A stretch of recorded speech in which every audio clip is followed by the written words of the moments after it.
Gabon, Eusko Ikaskuntzaren ateak zabaltzen ditugu Radio Vitorian berriz. Gaurkoan, oraintze, azalduko dizuegu, zein den ardatza.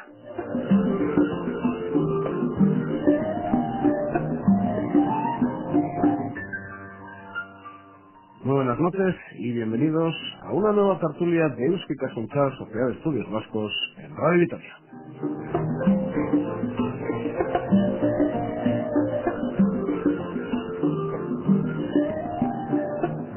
Dos invitados en esta jornada con nosotros. A mi izquierda, José Alipio Morejón. José es doctor en Historia del Arte y doctor en Teología, Historia de la Iglesia, especializado en Renacimiento. Es codirector del Máster de Arte y Sagradas Escrituras, director y profesor del curso online Arte del Renacimiento de la Fundación Asmos, fundador y director de contenidos artísticos de Aura Comunicación, entre cuyos trabajos destacan las guías de monumentos, amplia experiencia como guía artístico en casi toda Europa. José Alipio Morejón, muy buenas noches. Muy buenas noches. Así que, entre otras cosas, has sido guía artístico en casi toda Europa. Pues he tenido ese placer, ¿no?, de conocer efectivamente pues gran parte de nuestro patrimonio cultural de Europa, guiando efectivamente personas y un poquito tratando de dar a conocer ese patrimonio, ¿no?, que a mí me entusiasma y que procuro que ese disfrute que yo experimento, pues que también ellos lo sientan, y que para lo cual pues también un poco conozcan tanto la historia como la razón de ser de esa belleza, de esa cultura, de esos edificios, de esos monumentos, ¿no?, que tienen delante, que puedan un poco, bueno, sacar todo el jugo posible de ellos, ¿no? Pero la verdad es que es una experiencia de las más gratificantes que he tenido. Y a mi derecha, Pedro Echeverría Goñi, profesor titular de Historia del Arte de la Universidad del País Vasco, donde imparte, entre otras, la asignatura de iconografía. Ha publicado numerosos trabajos, especialmente sobre el Renacimiento, sus principales ámbitos de investigación.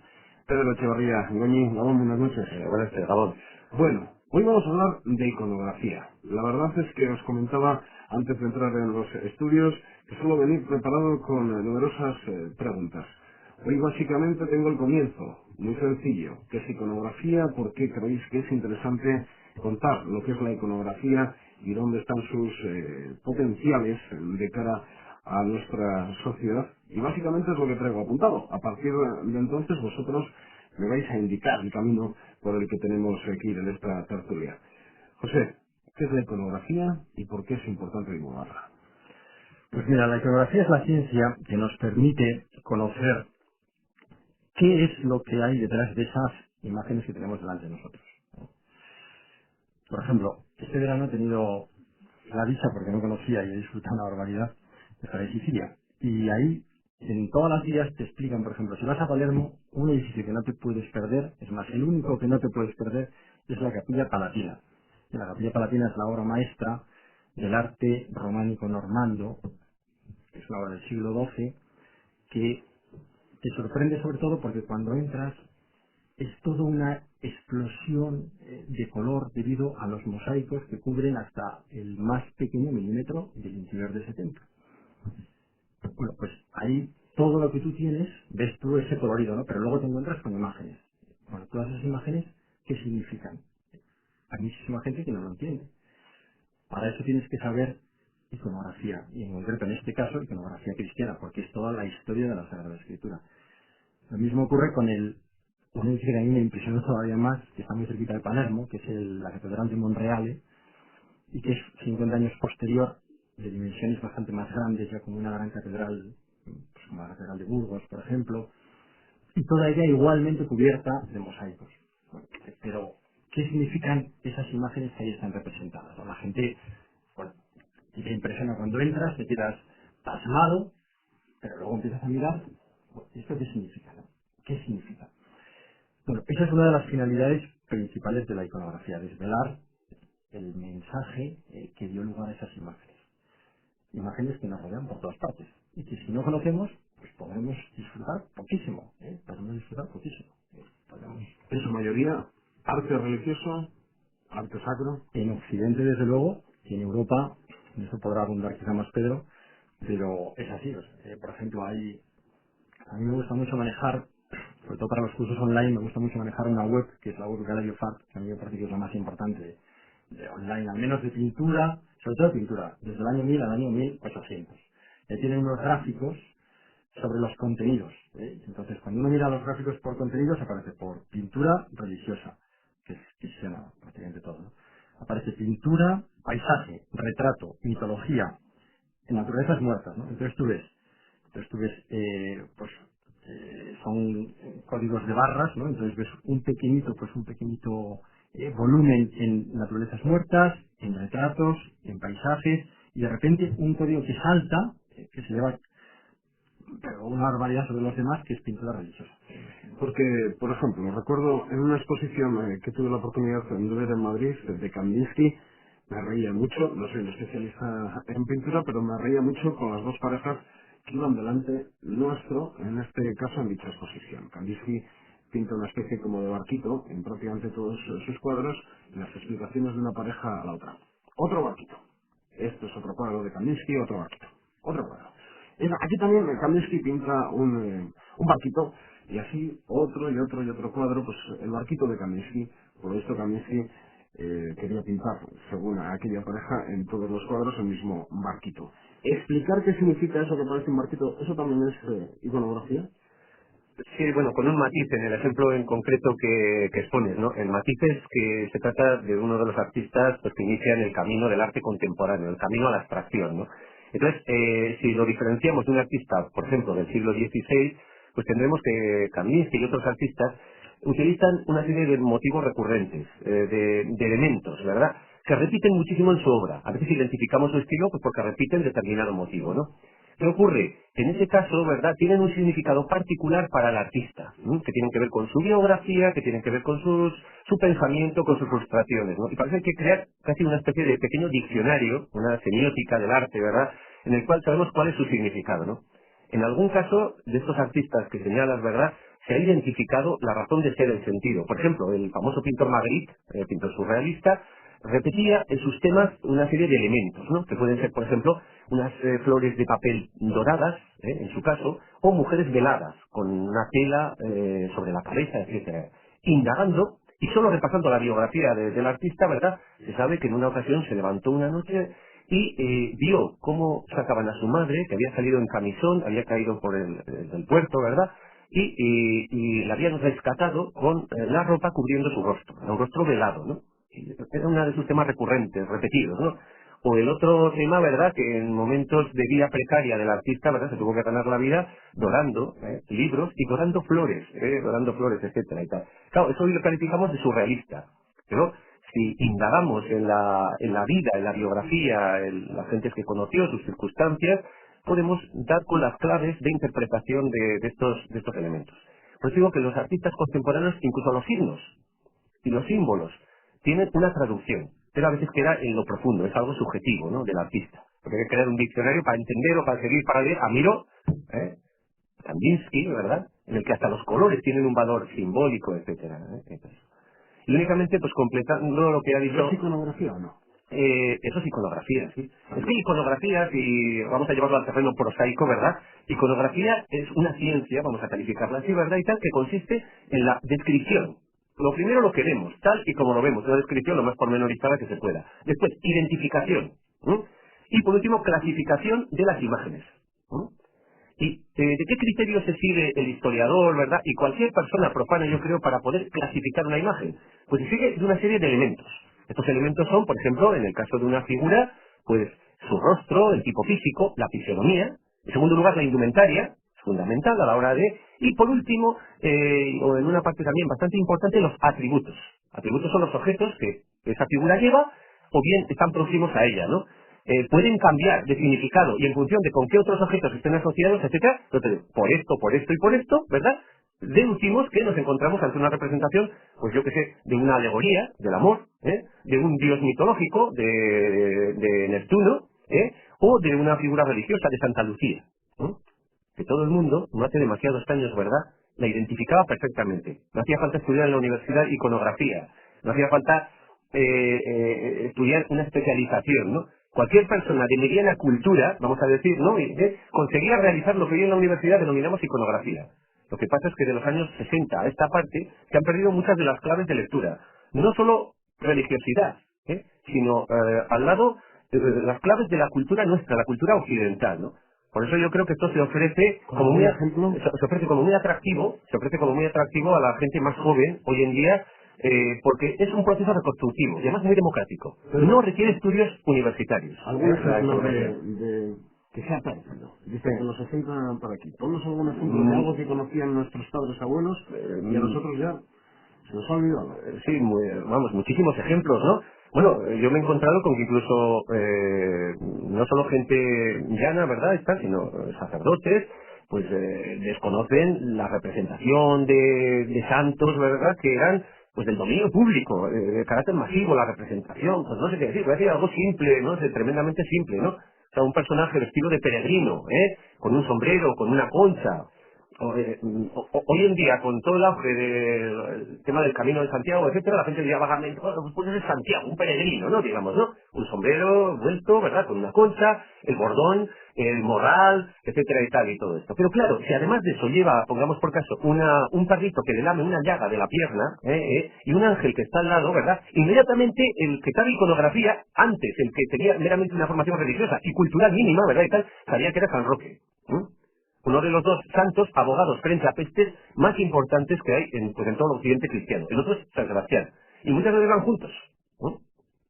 Estaba pensando, por ejemplo, en Oñate, que es una villa turística, que siempre en ella hay coches con matrícula holandesa, japoneses, etcétera y tal. En todas las iglesias, en todos los retablos, en la parte alta, independientemente de cuál sea la advocación que haya, tienes a San Sebastián y a San Roque. ¿Qué significa esto? Son abogados frente a pestes, frente a males, ¿no?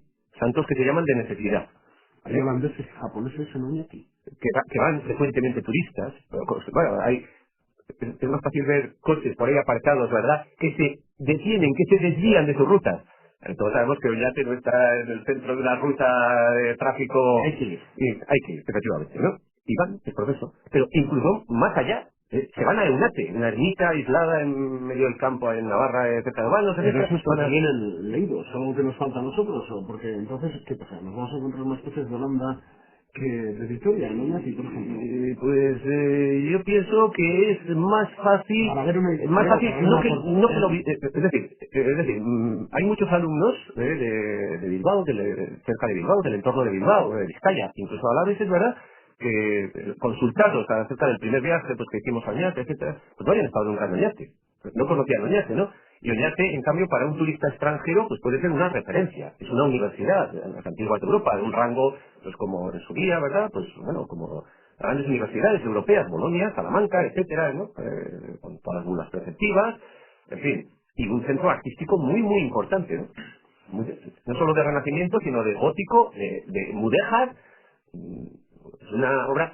Por eso nos dejan en nuestro lugar, ¿verdad? Nos dejan en nuestro lugar. Ellos se desvían, van a verlo, y van a verlo esperando encontrar algo, ¿no?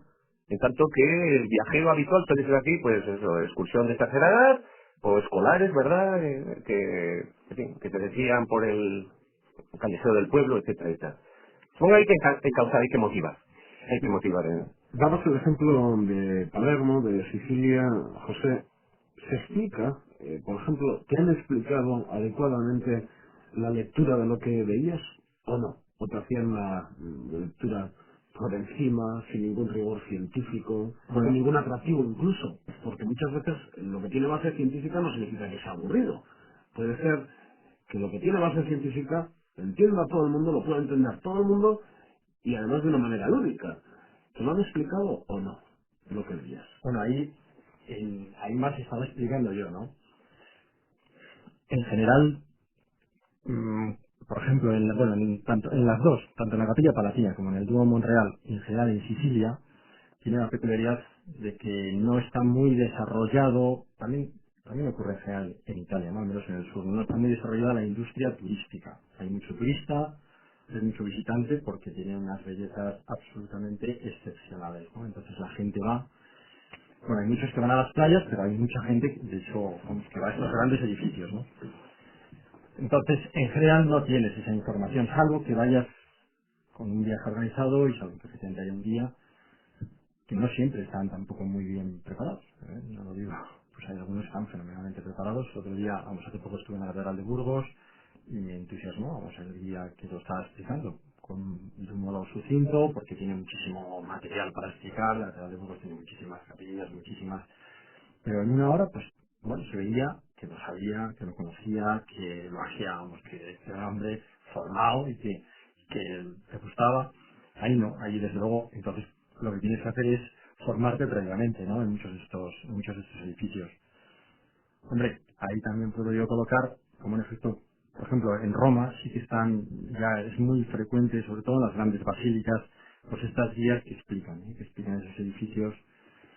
Y hay que saberlas hacer bien también, porque a veces no es fácil seguirlas, y a veces te dan mucha información, y a veces también te pueden cansar, ¿eh? Y en este sentido, un buen guía me parece a mí que es insustituible, y que si lo tiene bien preparado, si sabe motivar, pues te hace gozar, ¿eh? Se puede hacer gozar, ¿no? Entonces, pero en estos casos concretos, pues yo antes, pues lógicamente, pues me lo aproveché, y eso yo siempre lo hago, ¿no? Cuando voy a hacer un viaje, antes me lo preparo, ¿eh? Antes me lo preparo, independientemente de que vaya a explicar, en ese caso con más razón, pero si voy por mi cuenta propia, me parece que es una pena que te gastes mucho dinero en un buen hotel y que a lo mejor no te lo gastes en una guía buena, que a veces escasean, sobre todo de los edificios principales, y que le dediques unas horas que luego cuando llegues allí pues puedas disfrutarlo muchísimo más, porque eso es fundamental.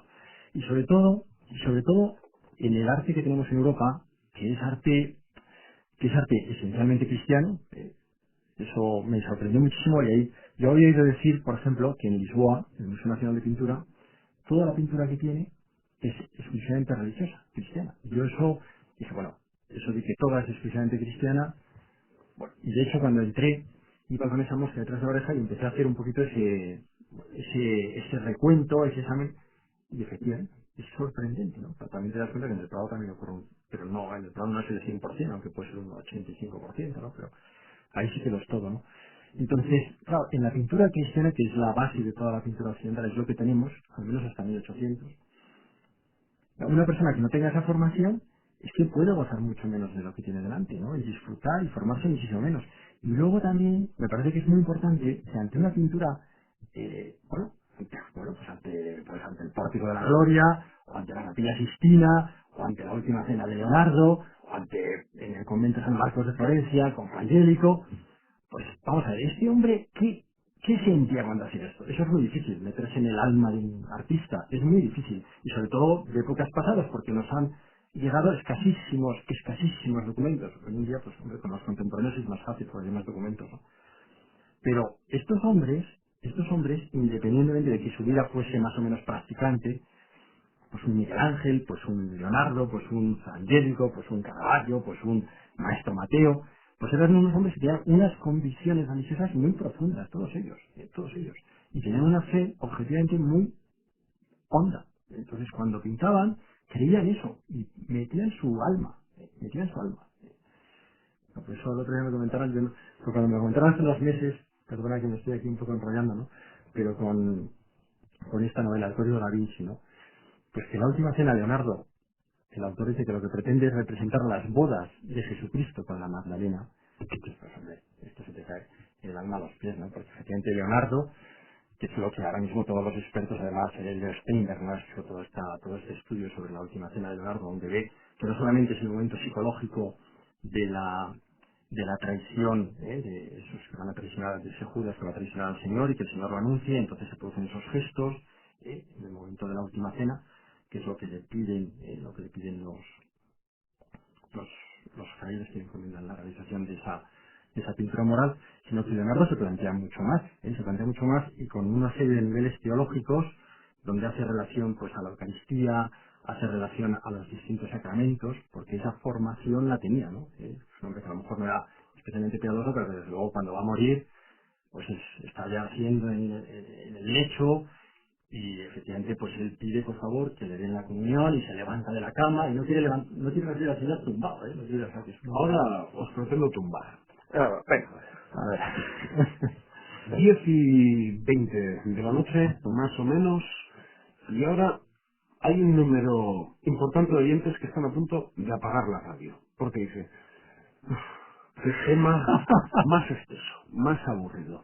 Animadle a no parar en la radio. ¿Por qué es tan importante esta cuestión? ¿Por qué es importante que alguien cuando vea una imagen sepa que es San Roque y no se quede con, ay, yo qué sé, déjame? Bueno, pues vamos a ver, yo creo, ya lo he dicho antes, ¿verdad? Yo creo que no solo las imágenes religiosas no solo tienen ese valor, pues eso, devocional, ¿verdad? O catequético, ¿no? Se decía siempre que eran la Biblia para los iletrados, ¿verdad? Para la gente menos culta. Yo quiero hablar en esta sociedad de hoy en día de que las imágenes sagradas, ¿verdad?, tienen un carácter democrático, asequible a una gran mayoría de personas. Mucha gente puede llegar a su comprensión, sean religiosos, no sean religiosos, sean de otras confesiones, etcétera, ¿no? Entonces vamos a ponerle ese carácter que tienen interactivo entre el observador y la imagen, ¿no? ¿Por qué? Porque en las imágenes en España, ¿verdad?, estaban destinadas a gente que era generalmente pues analfabeta, muchas de ellas eran analfabetas, curiosamente no leían para nada la Biblia, ¿eh? Leían unas, vamos a llamarlo, novelas de aventuras, que eran novelas ejemplares, que eran las vidas de santos. Bueno, se las leía el que sabía leer, a todos los demás, ¿no? Y en ellas se transmitían no solo contenidos profundos, ¿verdad?, ejemplos morales, sino que se transmitían también, pues bueno, aventuras, leyendas, ¿verdad? Hay mucha gente que no viajaba, sus viajes eran mentales, ¿no? Entonces, no solo por el mensaje, como digo, catequético y tal, sino que forma parte de la cultura, del acervo cultural de una persona, incluso la cultura popular, ¿eh?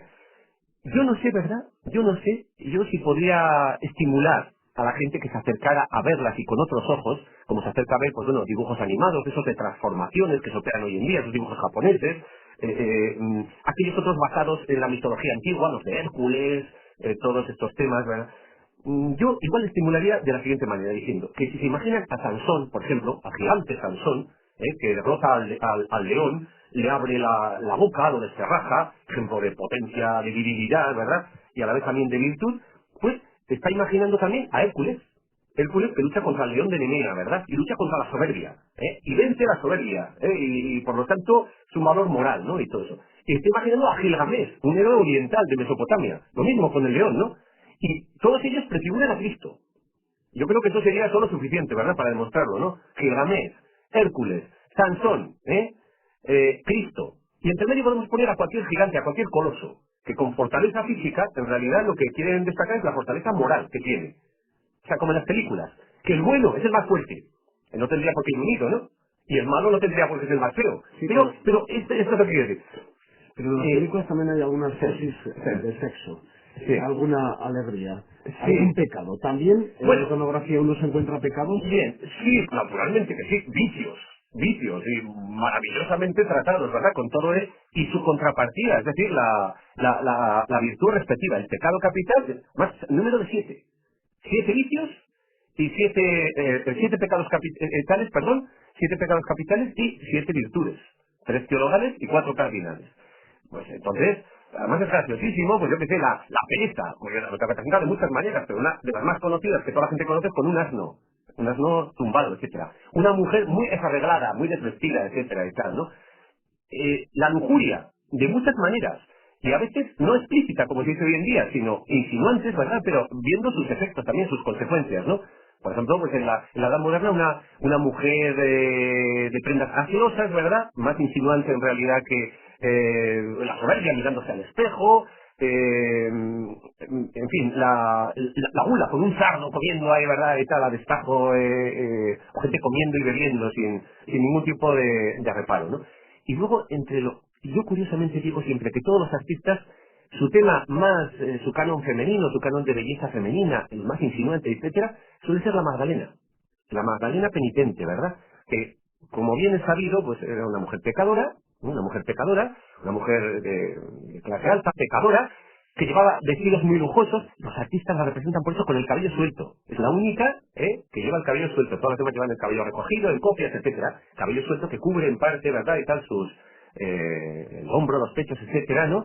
Insinuante, ¿verdad? Pero encima de todas las ropas lujosas, las telas que denotan pues el arrepentimiento, la penitencia, la propia de la penitente, ¿verdad? Lo que es el hombre, es decir, ¿no? El pecado y la superación del mismo, digamos, ¿no?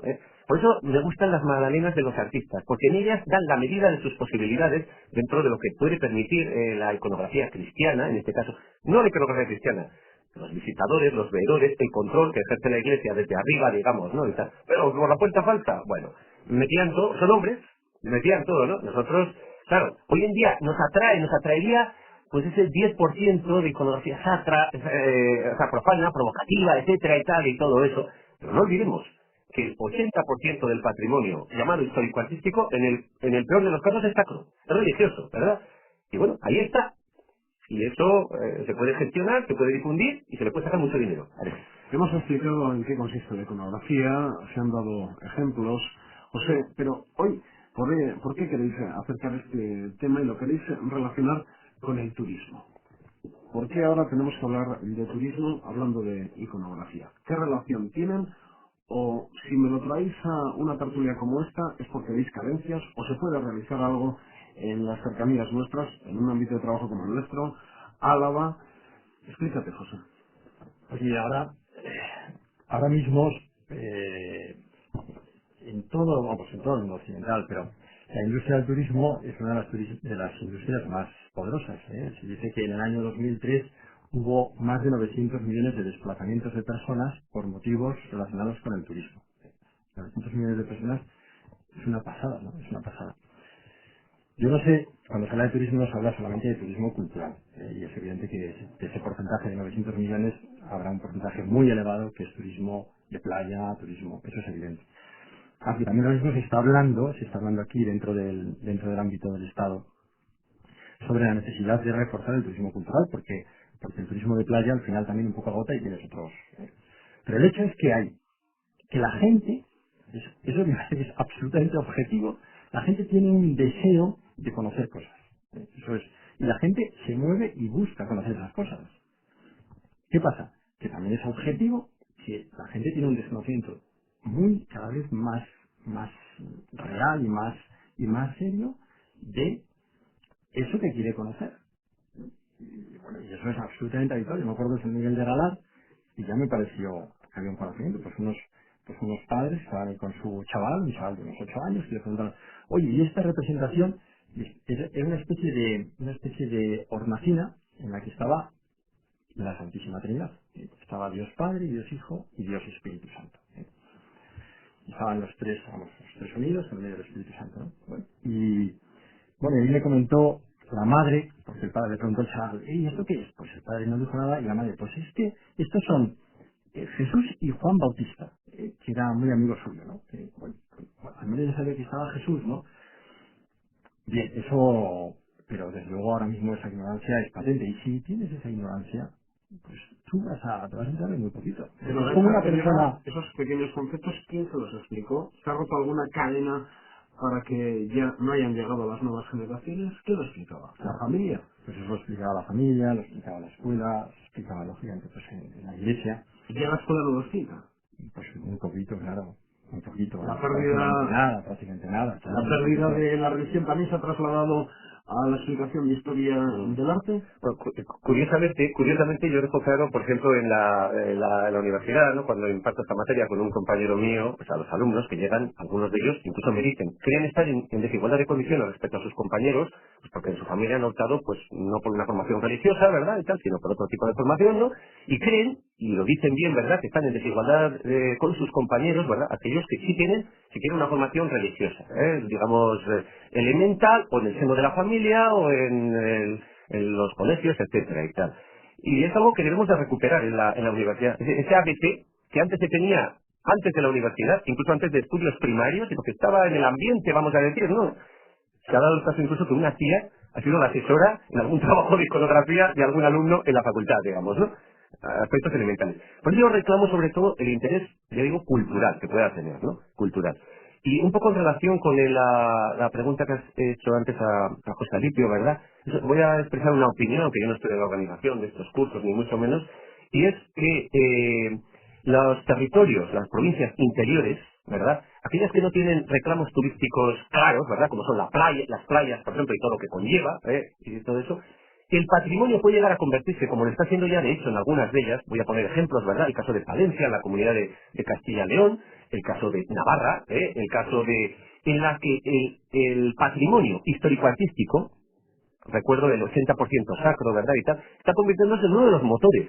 E incluso no podemos desdeñar su importancia económica, porque las instituciones, yo creo que aquí y en cualquier otro lugar, operan de la siguiente manera. Si una ermita, que tiene un atractivo determinado en el cual estará siempre la parte plástica, ¿no? La portada, pues los canecillos determinados, tema algo espectacular, digamos, ¿no?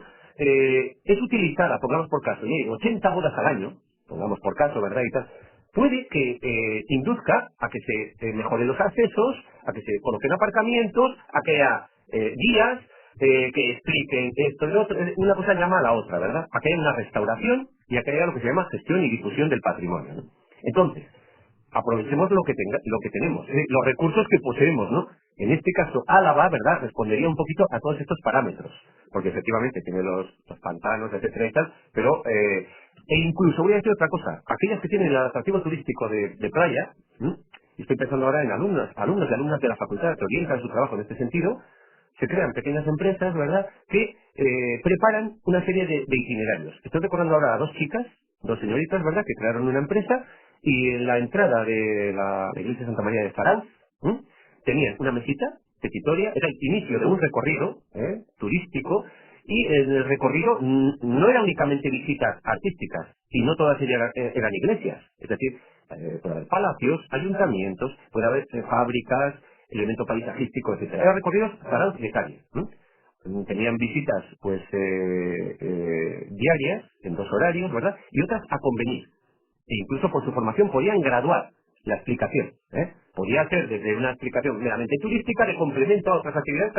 Los propios ayuntamientos, si lo consideran válido o útil, ¿verdad?, lo incorporan en sus actividades, en sus programaciones de verano.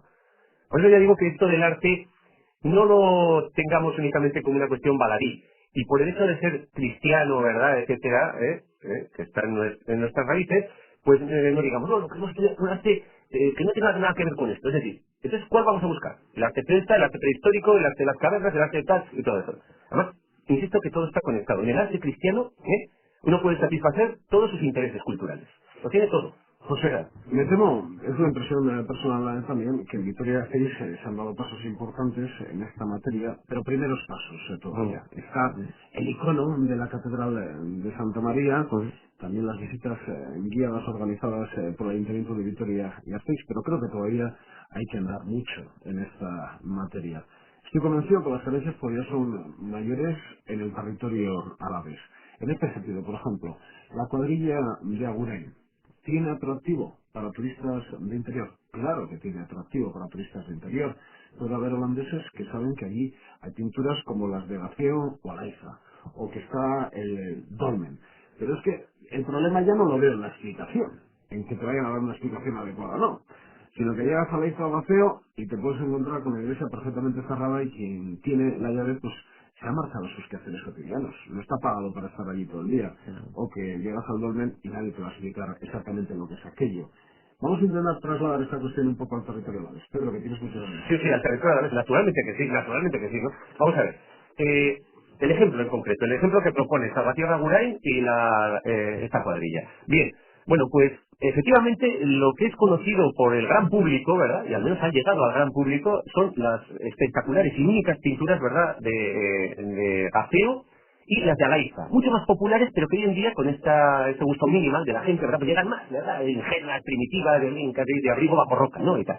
Bueno, ¿qué me dirían, verdad, si yo les sorprendo diciendo que no son las únicas, ni mucho menos, ni al menos las más representativas a mi juicio, ¿no? Hay como mínimo 20 y tantas, hoy en día a la vista, 20 y tantos templos pintados,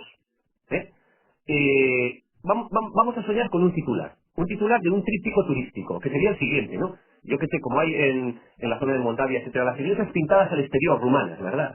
Yo, siendo un poco idealista, ¿verdad?, diría otro santo. ¿Y por qué no las iglesias pinceladas en el 16 de la zona de la Llanada, ¿verdad? Incluso que tenían un centro, un taller artístico que surtía O sea, de ahí salieron pintores que pintaban no solo todas las iglesias de la cuadrilla, de Salvatierra, ¿verdad? Y tal, sino incluso de las vecinas tierras, de Guipúzcoa, de Navarra, etcétera, ¿no? Especialistas en pincelar templos, se llamaban así, pinceladores de templos, hoy en día eso nadie lo sabe, ¿no? Y tan solo han llamado la atención, pues esos dos casos espectaculares, Gaceo y Alaiza y Gaceo. En definitiva, lo que es expresivo es lo otro, la pinceladura del 16. Y como tal, daría varias propuestas de circuitos. Pero eso, ¿quién lo tiene que trabajar? Pues me imagino que los centros de animación cultural, ¿verdad? En contacto directo con las autoridades de la cuadrilla y también de la Diputación, en esa línea, en esa línea. Yo planteaba que con dos ya teníamos problemas para que el visitante llegara. Claro, Pedro nos ha dicho que no son dos, son 20 y pico, así que el problema es más grande. Perdón, veintitantas hoy en día a la vista. Es decir, el resto están tapadas tras enlucidos o pinturas. No lo compliques más. Y el reto más atractivo, ¿eh? Porque es evidente, ¿no? Que tú vas, no te quiero decir ya las otras, pero efectivamente se podría pensar, bueno, Gaceo, pues por la importancia que tiene, ¿no? Alaiza por la importancia que tiene, o por ese conocimiento mayor, ¿no? Por tener más pegada, pero efectivamente tú vas allí y está cerrado, entonces tienes que insistir, tienes que preguntar, vamos a ver dónde puedo encontrar unas llaves, tienes que buscar y al final a lo mejor tienes suerte o a lo mejor no tienes suerte, ¿no? Eso objetivamente es una pena, objetivamente es una pena, esa dificultad impide que otros vayan. No te quiero decir, vamos, tanto a Gaceo como a las otras que estás tú comentando, Pedro, ¿no? Entonces, ahí hay un problema objetivo, hay un problema y también hay una como falta de sensibilidad y también de inteligencia, porque tienes un reclamo. Un pasivo económico de Claro, porque tú tienes, por ejemplo, fíjate el Camino de Santiago. Si en Navarra contaban que el puerto del Perdón, es que parecía, vamos, que no se podía avanzar por la cantidad de gente que estaba atravesándolo, ¿no? Y aquí tienes también un tramo del Camino de Santiago, donde pasas por todas estas ermitas, unas joyas, ¿no? Tienes que hacer algo para que se puedan visitar. Y eso aquí tiene que entrar, yo creo que la Diputación, tiene que entrar el Obispado, tiene que ver, y se pueden encontrar soluciones. En muchos países, en Francia, por ejemplo, tienes horarios con las iglesias abiertas permanentemente. Que las eran importantes, 6:30, pero voluntarios, diputación, rejas, algo hay que encontrar. Lo que está claro es que si uno llega al Gaceo y se lo encuentra por lo menos abierto, pero que insista, pero de todos mínimamente se irá de Gaceo mínimamente satisfecho. Pero si ya le dan una explicación, seguro que sale encantado. Claro. Es ahí el tema donde vamos. La iconografía y la importancia que tiene, en vuestra opinión, en el turismo. Sí, indudablemente primero es conocer qué elementos de patrimonio son los realmente espectaculares, ¿no? Cuáles son, podrían ser hasta un signo de identidad a la vez, incluso, pongamos por caso, ¿no? Dentro de que está inserto en el arte occidental y todo esto, ¿no? Primero es conocerlos, esto es muy importante. Luego ponerlos en valor, al menos sacarlos a la luz, esta es otra, ¿no? Y después viene toda la cuestión de la difusión, ¿no? De la difusión, pero claro, primeramente es conocer lo que se tiene, ¿no? Si no se sabe lo que se tiene, pues al día de hoy se van perdiendo muchos de estos elementos del patrimonio, ¿no? Por ejemplo, para mí, una de las singularidades, en general y de toda época, del patrimonio histórico-artístico del territorio histórico de Álava, es la pintura. Curiosamente, la pintura, que se ha negado incluso para el País Vasco, ¿no? La existencia de pintura. No la pintura de caballete y de gran calidad, etcétera y tal, sino otra modalidad pictórica. Es decir, la pintura al temple de muros, de templos, ¿no? ¿Qué pasa? Hoy en día la mayor parte de todo esto está tapado por encalados, enlucidos, ¿verdad? Incluso por pinturas posteriores, ¿no? Y con la moda reciente, en algunos casos puntuales, ¿no? De picado de templos, ¿verdad? Para sacar la mampostería, pues ahí ya nunca se va a poder recuperar, ¿verdad? Pero si esto se recuperara, si se supiera que en algún momento determinado del siglo XVI, por ejemplo, Álava era denominación de origen de pintores, y de hecho Guipúzcoa, Vizcaya y Navarra, cuando tenían que hacer obras de calidad, subcontrataban a pintores procedentes de aquí de Álava, ¿verdad? Pues entonces nos explicaríamos muchas cosas, como dice un amigo mío, en plan de broma incluso, lo de la canción de los pintores de Vitoria, los pintores de Vitoria. Y efectivamente, había una tradición, una razón de ser, ¿por qué no aprovechar determinados aspectos de nuestro patrimonio? Así como hay carencias a pie de monumento, evidentes, eso yo se lo digo yo, por el día a día y por el trabajo que hacemos a nivel de Álava, no sé cómo estaremos en el tema de guías de monumentos, ya documentos escritos, posibilidades para las personas que nos visitan. Me imagino que hay carencias en numerosos puntos de Europa, pero claro, nuestro punto de preocupación, José, principal es Álava. Perteneces a contenidos artísticos de Aura Comunicación, hacéis guías de monumentos. En esa materia, Ya si pedimos un libro, si queremos tener un libro, el que tú necesitabas antes de viajar a un sitio, pero en este caso del visitante de Álava. ¿Qué tal andamos en esta materia? Pero aquí hay guías que están bien, ¿eh? O sea, que en Álava se han considerado guías que tienen su cierta calidad. Lo que ocurre, lógicamente, es que una guía siempre es una visión muy superficial en general, ¿eh? O sea, que también ahí es necesario tener una profundidad o tener una formación cultural, que yo creo que eso es todos lo que debemos tener. Efectivamente uno puede rendirse y decir, bueno, a mí me gusta mucho el fútbol, pero uno se puede quedar solo con el fútbol y objetivamente pierde muchísimo. Por ejemplo, el otro día leía que la cadena de televisión alemana ha hecho una encuesta con motivo de la Feria del Libro de Frankfurt, que se va a celebrar ahora, a 250.000 personas, preguntándoles por su libro preferido.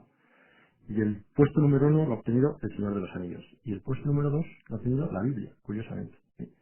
Libro preferido. Claro, digo esto porque objetivamente si una persona tuviera una formación bíblica buena, muchas carencias de las que estamos hablando estarían subsanadas. Y disfrutaría entrando en gaseo. Necesitar algunas claves más, y no es suficiente, pero desde luego ya podrías tú, sobre todo además si lo estudias con una cierta profundidad, ¿no? Podrías ya tener resuelto, desde luego, en la iconografía muchísimo. Y no solamente ir a la guía, que es importante, ¿eh? Lo que sí que es cierto, ahora pues siempre vuestras reflexiones obligan a lo mismo a reflexionar. Yo hace unos años, recién salido de secundaria, por aquel entonces BUP, disfrutaba más de los edificios, si no se me explicaban, que ahora, porque se me han olvidado muchas cuestiones que antes conocía, ¿no? Respecto a las portadas, respecto a los estilos, respecto a las influencias de los diferentes estilos. Antes, en mi caso, por ejemplo, disfrutaba porque conocía más, ahora se me ha olvidado. Sí, sin duda nosotros tenemos una experiencia, lo que digo yo lo pueden suscribir algunos de mis compañeros de los que hacen viajes y prácticas, ¿verdad? Con alumnos a distintos museos, monumentos, ciudades españolas monumentales, lo pueden suscribir todos ellos. Nos encontramos a gente tirada por los museos, ¿verdad? Digo, literalmente tirada. O sea, se desvían a la cafetería o a la venta de souvenirs o sentados en los bancos. En los Uffizi he llegado a ver a una señora, ¿verdad?, leyendo el Hola delante de la alegoría de la primavera, de Botticelli. Leyendo el Hola, ahí delante, en español, evidentemente, ¿no? Y andan perdidos, andan perdidos. Normalmente reclutamos en los grupos, ¿verdad? Reclutamos en los grupos siempre a personas, los vigilantes las van desgajando, ¿verdad? Porque se permite solo grupos pequeños de 20 y tantas personas. Evidentemente, ¿no? A la gente no le tienes que decir qué le gusta, qué no le gusta o qué le deja indiferente, pero sí darle argumentos, elementos para que puedan canalizar esos gustos, esas inquietudes que tienen. Claro que la gente lo busca. Os lo aseguro, la gente que menos imaginaríamos que está ávido de conocimientos, lo busca. La gente quiere saber, ¿no? Y en cuanto a las guías, ¿verdad? Yo sí quiero decir una cuestión. En Álava tiene una fortuna respecto a otros muchos territorios, ¿no?, que tiene esa obra de base de la cual pueden salir pues las divulgaciones al nivel que se quiera con el lenguaje que sea preciso, para periodistas, para niños, para ancianos, para extranjeros, para tal y todo eso, ¿no? Que es el catálogo, que es el catálogo monumental de la diócesis, ¿no? Yo, no obstante, de verdad, me llama mucho la atención que una guía que yo la considero de las más útiles que hoy en día hay en castellano, ¿verdad? Y a la venta, no solo en librerías, sino en tiendas estas de viajes y de montañismo y todo eso, que son las de Edilesa, no quiero hacer propaganda en este caso, ¿verdad? Son las de Edilesa. Precisamente ¿por qué? Porque conceden una grandísima importancia a la imagen. La imagen, unas fotos fabulosas, que recogen prácticamente todo lo que el visitante puede ver y aquello a lo que no puede llegar. Y el texto además es muy adecuado, se lo han dado especialistas. Lamentablemente yo no recuerdo que haya ningún número, ya son abundantísimos los de Edilesa, ¿verdad?, que se dedique a una monografía, por ejemplo, a la mesa. Salvatierra, de la Guardia, de monumentos un tanto o monumentos específicos destacados, de la Colegial de Santa María, dentro de esas guías. Me refiero para el turismo externo, no solo el interno, etcétera. Y ahí esa sería la prueba del algodón. Tenemos que entrar en recta final. Parece como que echamos la culpa, en este caso, pues todos nos echamos la culpa, un poco la sociedad, la dejadez, que hay que cambiar cosas, que no las hemos cambiado. Pero, siendo los dos profesores, hombres relacionados con la universidad tampoco, o también, mejor dicho, no tiene algo de culpa, ya que en muchos momentos se ha quedado investigando dentro de los despachos. Hay el investigador, el profesor de universidad, sobre su mesa, sin divulgar, sin devolver a la sociedad lo que se lo que funciona mediante dinero público. Al fin y al cabo, quien maneja la sociedad económicamente es el dinero público, sin devolver, sin divulgar. ¿No hay también una parte de equivocación del mundo universitario? Una buena pregunta. Una muy buena pregunta. Pero solo tenemos 2 minutos. Bueno, una muy buena pregunta. Voy a intentar hacer una respuesta personal, ¿verdad? En mi caso, bien es cierto, ¿verdad? En mis inicios, también con mucho menor edad y menos bagaje de conocimientos, pues sí que efectivamente, claro, lógicamente igual, pues no me llamaban de otros lugares, ¿verdad? Sí vi bastantes clases de extensión cultural en zonas rurales de Álava, muy satisfactorias en todos los sentidos, tanto a nivel formativo como a nivel de difusión, difusión de conocimientos, ¿no? Y con posterioridad también yo he intentado contribuir, devolver, como dices, muy bien dices, de alguna forma, fomentando sobre todo en alumnos, no solo lo que tengo responsabilidad hacia ellos, es decir, dirigiéndoles proyectos de investigación, etcétera y tal, sino también introduciéndoles en todo lo que tiene que ver con la difusión. Varios de ellos, o bastantes de ellos, han sido monitores de viajes guiados, en programas del gobierno vasco, en guías, otros intervienen en aulas de tercera edad, otros en temas de extensión cultural también, ¿no? De difusión.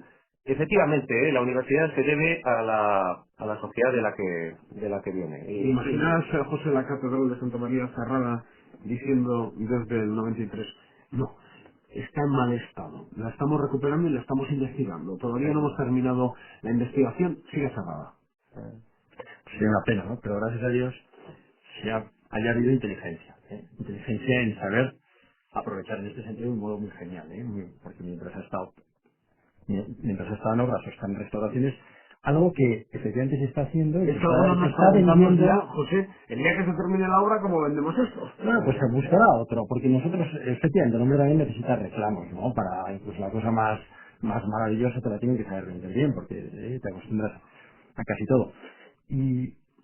Pero volviendo a lo que comentaba sobre la universidad y sus responsabilidades, es evidente que el profesor universitario pues a veces puede centrarse en su investigación y debe hacerlo. Luego, lógicamente, tiene que hacer ese esfuerzo de divulgación. Pero me parece a mí que es muy importante que cada uno también apechugue con sus propias responsabilidades.